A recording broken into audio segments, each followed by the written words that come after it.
मलिक साहब ये फरमाइएगा कि एक तरफ चीन जो है रोज़ाना की बुनियाद पे जो है वो टेक्नोलॉजी में कहीं आगे जा रहा है, जदीद तरीन चीज़ें बना रहा है, और दूसरी तरफ अभी हाल ही में जो हमारे field marshal general Asim Munir साहब हैं वो भी चीन का दौरा करके आए हैं। तो आप क्या समझते हैं इस दौरे में? वैसे तो बहुत सी अचीवमेंट्स हुई हैं, तो पाकिस्तान को अब ख़ास तौर पे दिफाई नुक्ता निगाह से चीन से मज़ीद क्या क्या मदद मिल सकती है? देखिए जी, हमारी चीन के साथ एक बड़ी लंबी तारीख है मिलिट्री टू मिलिट्री कोऑपरेशन की। मुल्की सतह पे तो कोऑपरेशन है ही, people to people, government to government, business to business, ये सारे जो दो रियासतों के दरमियान दोस्ताना ताल्लुकात होते हैं, ये हम उन सब पे जो है क्वालिफाई करते हैं और वो बड़े शानदार उसका माजी रहा है।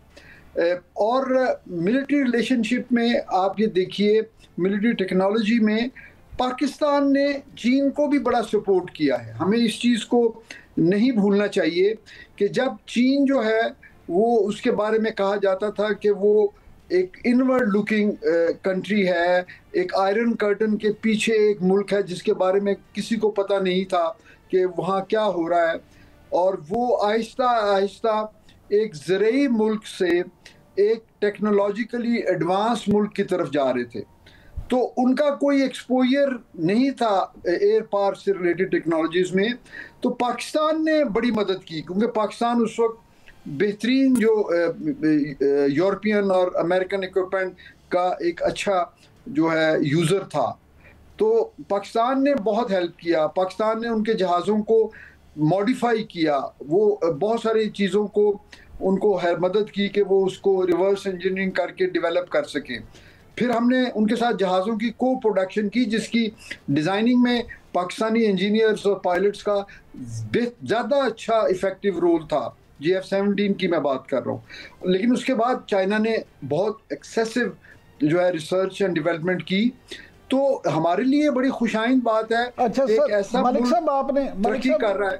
साहब आपने JF-17 थंडर की बात की, तो इसने तो अपनी कामयाबी के झंडे गाड़े हैं, लेकिन अब एक और भी चीज़ है कि रूस ने भी अब JF-17 थंडर ब्लॉक 3 के लिए जो उसके जदीद तरीन इंजन है RDM में, उनकी फराहमी जो है उसका पाकिस्तान को कह दिया है। तो क्या आप समझते हैं कि इस इंजन के बाद इसकी जो परफॉर्मेंस है वो मज़ीद कितनी बेहतर हो जाएगी?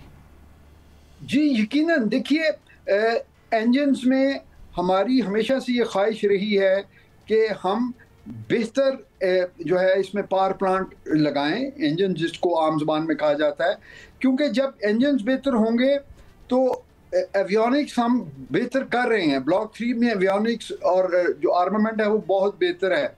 अब जब पावर प्लांट बेहतर होगा तो इसकी थ्रस्ट टू वेट रेशो बढ़ जाएगी, इसकी मनूवरेबिलिटी बढ़ जाएगी, तो ये ज़्यादा एजाइल जहाज़ बन जाएगा। यानी इसकी मनूवरेबिलिटी और एजिलिटी जब बेहतर होगी तो ये एक ज़्यादा बेहतर प्लेटफॉर्म होगा। और आज अगर ये फोर्थ जनरेशन या 4.5 के करीब फिर चला जाएगा इंशाल्लाह।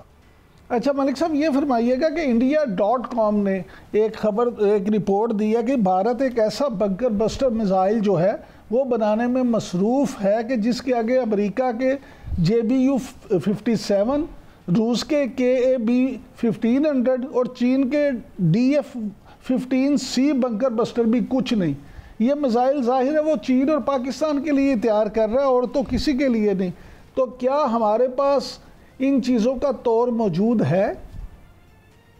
देखिए, ये एक ऑनगोइंग एक आप कह लें एक राइवलरी होती है या एक टसल या एफर्ट होती है, जिसमें क्लेम्स वर्सेस एक्चुअल लिथैलिटी। आप अभी देखिए कि रिसेंटली अमेरिका ने जो ईरान में अपने बंकर बस्टर यूज़ किए, क्या वो अपने हदफ मुकम्मल तौर पे अचीव करने में कामयाब हो गए?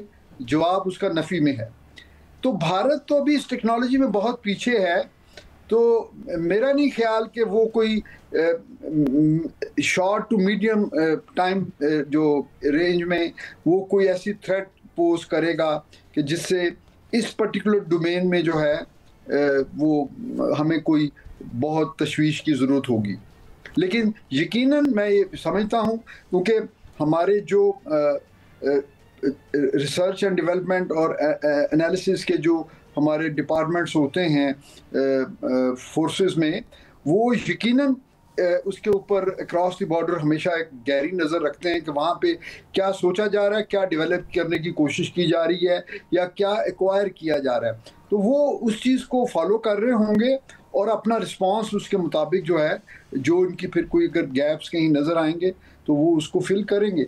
लेकिन मेरे नहीं ख्याल के हमें इससे कोई ज़्यादा अलार्म होने की ज़रूरत है। भारतीय क्लेम बहुत ज़्यादा होते हैं जी, लेकिन वो ज़्यादातर क्लेम जो हैं वो मोरल बूस्टिंग के लिए और अपनी जो है ना, वो जिसको कहते हैं चुदराहट को बरकरार रखने की एक नाकाम कोशिश होती है। अभी तक वो अपना बनाया हुआ जहाज वो ऑपरेशनल नहीं कर सके। अच्छा मलिक साहब, ये फरमाइएगा कि अमेरिका एक तरफ इसराइल को हर तरह का असला फराहम करता है और पूरी मदद करता है, दूसरी तरफ अब इसराइल के 3 हमसाए जो हैं वो भी धराधर अमेरिका से असला खरीद रहे हैं। तो इस सारे मामले को आप किस नज़र से देखते हैं? देखिए जी, असल में सेकेंड वर्ल्ड वॉर के बाद अमेरिका की जो सबसे बड़ी इंडस्ट्री है वो उनका डिफेंस या मिलिट्री इंडस्ट्रियल कॉम्प्लेक्स है। अमेरिका को ये सूट करता है कि दुनिया भर में वो ऐसे कॉन्फ्लिक्ट रहें या पैदा किए जाएं, उसको वो उसके लिए वो स्पार्क या इग्निशन फ्राहम करता है कि जिन कॉन्फ्लिक्ट्स की बुनियाद पे जो मुल्क हैं जिनकी इकोनॉमीज बेहतर हैं और वो खुद डिफेंस रिलेटेड इक्विपमेंट नहीं बनाते, वो उनके लिए पहले उनको वो एक थ्रेट बना के चीज़ें जो है ना वो उनको डराते हैं, फिर उनके साथ मल्टी बिलियन डॉलर्स के वो जो है अपना इक्विपमेंट बेचते हैं। तो ये उनकी तो माइशत का इन्हिसार ही जो है वो डिफेंस रिलेटेड इक्विपमेंट की सेल है। बाकी तो देखिए कौन सी चीज़ है जो अमेरिका दुनिया में एक्सपोर्ट कर रहा है। बाकी तो अमेरिका खुद एक मार्केट है चाइनीज प्रोडक्ट्स की। अच्छा मलिक साहब, ये कुछ चीज़ें वो चाइना से ले रहा है, बाकी कुछ सोर्सेज जो हैं वो और मुल्कों से आ रहे हैं। तो चाइनीज अमेरिकन प्रोडक्शन कौन सी ऐसी कमोडिटी है जो दुनिया खरीदना चाहती है असले के अलावा? अच्छा सर, ये फरमाइएगा कि कतर दुनिया में तीसरा बड़ा LNG एक्सपोर्टर है। अब उसने धमकी दी है कि अगर उस पर माहौलियात के हवाले से कानून के नफाज के लिए दबाव डाला गया तो यूरोपीय यूनियन को वो LNG की सप्लाई रोक देगा। आप क्या समझते हैं कि इसके क्या नताइज निकलेंगे? देखिए, ये बड़ी सीरियस जो है एक जो है सिचुएशन या क्राइसिस क्रिएट हो जाएगा, क्योंकि LPG और LNG के जो बड़े एक्सपोर्टर्स हैं कतर उसमें शामिल है, नाइजीरिया है जो अफ्रीकन रीजन में ज़्यादा उसकी एक्सपोर्ट्स हैं। वैसे तो वो काफ़ी फार फ्लंग एरियाज़ में भी एक्सपोर्ट करता है, लेकिन उसकी ट्रांसपोर्टेशन कॉस्ट बहुत ज़्यादा होती है। कतर एक आइडियल मुल्क है जिसके किसी के साथ कोई इश्यूज नहीं है। ईरान है, लेकिन ईरान के ऊपर पाबंदियां हैं, लेकिन अगरचे ईरान उन पाबंदियों की मौजूदगी में भी थर्ड पार्टीज के ज़रिए ओमान या दूसरे मुल्कों के ज़रिए वो एक्सपोर्ट करता है। तो कतर जो एक लेजिटिमेट ऑथोराइज्ड एक्सेप्टेबल सोर्स है इस एनर्जी का, वो अगर ये किसी ऐसे पाबंदियों की आड़ में उसको एंगेज करते हैं और उसके ऊपर दबाव डालते हैं, तो कतर जो है वो अगर रिएक्ट करता है तो ये कतर, देखिए कतर की तो पर कैपिटा और उनकी आबादी इतनी छोटी है, पर कैपिटा इतना ज़्यादा है कि, और दूसरे मुल्कों की एक्सपोर्ट से कतर जो है वो तो अपने आप को सस्टेन कर लेगा, लेकिन यूरोपियन इकॉनमी जो है इस सस्ते एनर्जी के बगैर कैसे चलेगी, ये एक बड़ा मसला होगा। बहुत शुक्रिया।